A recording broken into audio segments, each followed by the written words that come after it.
इस शास्त्र के अधिकारी का निरूपण रामायण के अनुशीलन की महिमा, भारद्वाज को ब्रह्मा जी का वरदान तथा ब्रह्मा जी की आज्ञा से वाल्मीकि का भारद्वाज को संसार दुख से छुटकारा पाने के निमित्त उपदेश देने के लिए प्रवृत्त होना। तो अब वाल्मीकि जी भारद्वाज जी को वो दे रहे हैं संसार दुख से निवारण करने का। तो इसमें जो है इन्होंने ये एक तो संस्कृत का श्लोक लिखा, वो मैं पढ़ नहीं रही हूँ। तो उसमें ये बता रहे हैं कि जो प्रकाश ज्ञान स्वरूप सर्वव्यापी परमात्मा स्वर्ग में, भूतल में, आकाश में तथा हमारे अंदर और बाहर सर्वत्र प्रकाशित हो रहे हैं, उन सर्वात्मा को नमस्कार है। श्री वाल्मीकि जी कहते हैं, राजन, मैं संसार रूपी बंधन में बंधा हुआ हूँ, किंतु इससे मुक्त हो सकता हूँ। ऐसा जिसका निश्चय है तथा जो ना तो अत्यंत अज्ञानी है और ना तत्व ज्ञानी ही है, वही इस शास्त्र को सुनने अथवा पढ़ने का अधिकारी है। जो पहले कथा रूपी उपाय से युक्त रामायण के बाल, अयोध्या आदि सभी कांडों का विचार करके मोक्ष के उपायभूत इन वैराग्य आदि 6 प्रकरणों का विचार करता है, वह विद्वान पुरुष फिर इस संसार में जन्म नहीं लेता। वह यहाँ के जन्म आदि दुखों से सदा के लिए छुटकारा पा जाता है। शत्रुओं का मर्दन करने वाले नरेश, यह रामायण पूर्व और उत्तर 2 कंठों से युक्त है। इसमें राग, द्वेष आदि दोषों को दूर करने के लिए राम कथा रूपी प्रबल उपाय बताए गए हैं। पहले इन बाल आदि 7 कांडों की रचना करके मैंने एकाग्रचित हो अपने बुद्धिमान एवं विनयशील शिष्य भारद्वाज को इसका ज्ञान प्रदान किया। ठीक उसी तरह जैसे समुद्र मणि या रत्न की इच्छा रखने वाले याचक को मणि प्रदान करता है, बुद्धिमान भारद्वाज ने मुझसे कथा रूपी उपाय वाले इन 7 कांडों का अध्ययन करके पश्चात मेरु पर्वत के किसी गहन वन में ब्रह्मा जी के सामने इनका वर्णन किया। इससे महान आशय वाले लोक पितामह भगवान ब्रह्मा भारद्वाज के ऊपर बहुत संतुष्ट हुए और उनसे बोले, बेटा, तुम मुझसे कोई वर मांग लो। भारद्वाज ने कहा, भगवान, भूत, भविष्य और वर्तमान के स्वामी पितामह, जिस उपाय से यह समस्त मानव समुदाय संपूर्ण दुख से छुटकारा पा जाए, वह मुझे बताइए। आज मुझे यही वर अच्छा लगता है। ब्रह्मा जी ने कहा, वत्स, तुम इस विषय में शीघ्र ही प्रयत्न पूर्वक अपने गुरु वाल्मीकि जी से प्रार्थना करो।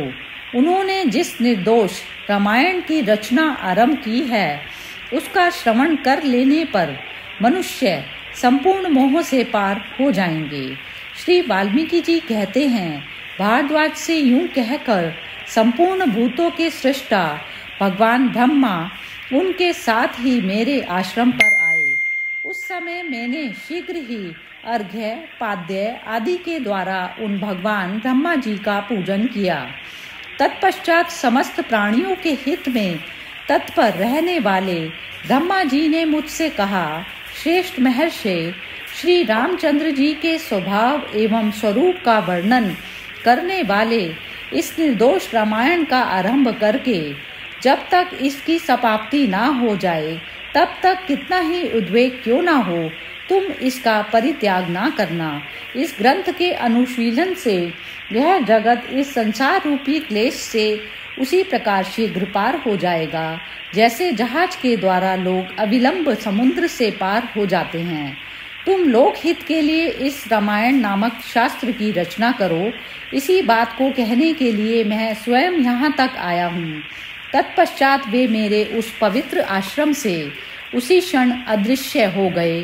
तब भारद्वाज ने कहा, भगवान, श्री रामचंद्र जी, भरत, लक्ष्मण, शत्रुघ्न, यशस्विनी सीता देवी तथा श्री रामचंद्र जी का अनुसरण करने वाले परम बुद्धिमान मंत्री पुत्र, इन सब ने इस संसार रूपी संकट में पड़कर कैसा व्यवहार किया था, यह मुझे बताइए। इसे सुनकर अन्य लोगों के साथ मैं भी वैसा ही बर्ताव करूंगा। राजेंद्र, जब भारद्वाज ने आदरपूर्वक मुझसे पूर्वोक्त विषय का प्रतिपादन करने के लिए अनुरोध किया, तब मैं भगवान ब्रह्मा जी की आज्ञा पालन करने के लिए उक्त विषय के वर्णन में प्रवृत्त हुआ और बोला, वत्स भारद्वाज, सुनो, तुमने जैसा पूछा है उसके अनुसार मैं तुम्हें सब कुछ बताता हूँ। मेरे उपदेश को सुनने से तुम अपना सारा मोह दूर कर सकोगे। बुद्धिमान भारद्वाज, तुम वैसा ही व्यवहार करो जैसा कि आनंद स्वरूप कमल नयन भगवान श्री राम ने समस्त संसार में अनासक्त भाव से रहकर किया था। महामना भरत, लक्ष्मण, शत्रुघ्न, कौशल्या, सुमित्रा, सीता, राजा दशरथ, श्री राम सखा, कृतास्त्र और अविरोध, पुरोहित, वशिष्ठ, वामदेव तथा अन्य 8 मंत्री ये सभी ज्ञान में पारंगत थे।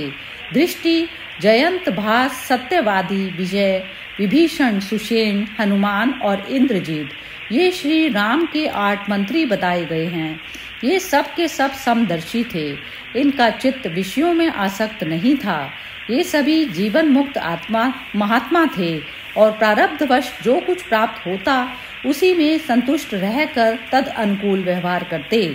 बेटा, इन लोगों ने जिस प्रकार होम, दान, आदान प्रदान किया था, इन्होंने जगत में जिस प्रकार निवास किया था और जिस प्रकार स्मरण, चिंतन अथवा श्रोत समार्थ कर्मों का पालन किया, उसी प्रकार यदि तुम भी बर्ताव करते हो तो संसार रूपी संकट से छूटे हुए ही हो।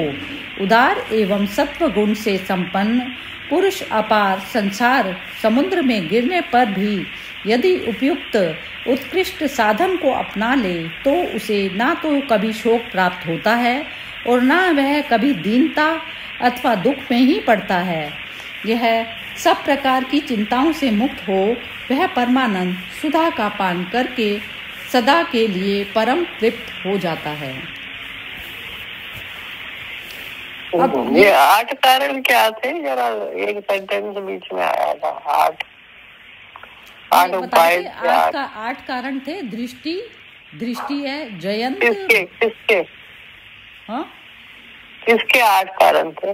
महामना भरत, लक्ष्मण, शत्रुघ्न, कौशल्या, सुमित्रा, सीता, राजा दशरथ, श्री राम सखा, कृतास्त्र और अविरोध, पुरोहित, वशिष्ठ, वामदेव तथा अन्य 8 मंत्री ये सभी ज्ञान में पारंगत थे। दृष्टि, जयंत, भास, सत्यवादी, विजय, विभीषण, सुषेण, हनुमान और इंद्रजीत ये श्री राम के 8 मंत्री बताए गए हैं। नहीं 8 कारण, 8 कुछ ऐसे बताए थे। अभी 2 मिनट तक यही थे 8 मंत्री। कोई नहीं कुछ 8 वो उपाय ऐसा कुछ बताया था। कारण या कुछ बताए थे 8। अभी 2 मिनट पहले एंड के पास बिल्कुल 8 चीजें बताई थी। अभी आप बोलने भी तो लगे थे। हाँ, मैं तो इसका टोटल निचोड़ ही बता रही थी। मैं इसका ये बता रही थी, ये निचोड़ की, जैसे जो ढूंढने वाला है ना, जो ढूंढ रहा है जो शांति को, वो स्वयं ही वह है। वो स्वयं ही वह है। वो मन के चक्कर में फंस गया। अब मन जो सृष्टि है, ब्रह्मा जी का मन का रचन, ब्रह्मा मतलब जो हमारे मन पर जो चीजें बैठी है, शांति, और ये कह रहा है कि मैं जगत से दुख और सुख से पार हो जाऊं।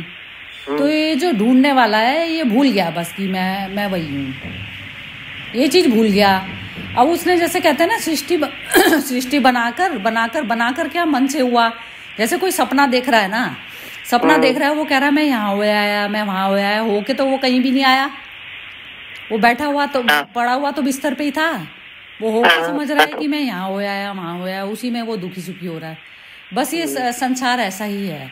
तो जैसे हमारा जो मन है, मन ही ये जो है कंक्रीट, ईंट, पत्थर का बना है। तो अब ये जो कंक्रीट पत्थर है, इनका स्वभाव ही बदलना है। तो बस बदलने वाली चीज में, जिसमें बदलाव नहीं होना, हमें वहां जाना है। तो अब ईगो तो बार बार बदलेगी यदि, क्योंकि वो क्षणभंगुर के साथ अटैच होती है। तो अब ईगो को ये याद आता है कि नहीं, मैं तो जो है इससे बिलोंग ही नहीं करती, मेरा तो ये घर ही नहीं है। घर है मतलब इसमें जो है मैं रह रही हूँ बस, लेकिन ये मेरा नहीं है ना। मतलब मैं तो बिलोंग तो मैं आकाश से करती हूँ ना। तो तो जैसे असली विश्राम तो वही मिलेगा ना। असली विश्राम मिलेगा जब अटूट के साथ संबंध बना लो या फिर अपने आप को पहचान लो, एक ही बात है। जैसे परमात्मा को कहते हैं ना, ये प्रकृति में बहता हुआ परमात्मा है ना, तो बहता हुआ परमात्मा में हमें परमात्मा स्वरूप जब हम देखेंगे, अब जैसे सामने का वो जो मॉर्निंग में दीपा बात कर रही थी, तो वो किसी के बिहेवियर से परेशान होती है, जैसे कोई उसके साथ में वो करता है, तो उसमें ना जब तक ये वाली भावना नहीं आती ना, ये कि जैसे वो ओशो तो बार बार ये एक स्टोरी सुनाते थे कि जैसे एक फकीर पे एक लकड़ी गिर गई, एक वृक्ष की, वो चल रहा था ऐसी, तो लकड़ी गिर गई, तो वो कह रहे हैं लकड़ी गिर गई तो वृक्ष से गिर गई, तो मैंने उस चीज़ का बुरा माना, लेकिन वही लकड़ी यदि कोई इंसान किसी को मार दे तो उस चीज़ का हम बुरा मानते हैं। और जबकि हमें क्या करना चाहिए कि ये जो है प्रकृति रूप, प्रकृति के गुणोंवश जो है चल रहा है, तो वो प्रकृति की कैद में है, वो अभी जो चेतना है वो प्रकृति की कैद में है, प्रकृति की कैद से वो अभी निकली नहीं बाहर, तो उसका क्या तो कर्म बनेगा और क्या नहीं बनेगा कर्म, जब वो प्रकृति के केंद्र से ही निकली। जब अंडा निकल जाए शैल से, उससे बाहर, अंडे से बाहर निकल जाए जब पक्षी, तो तभी तो वो कुछ कर पाएगा।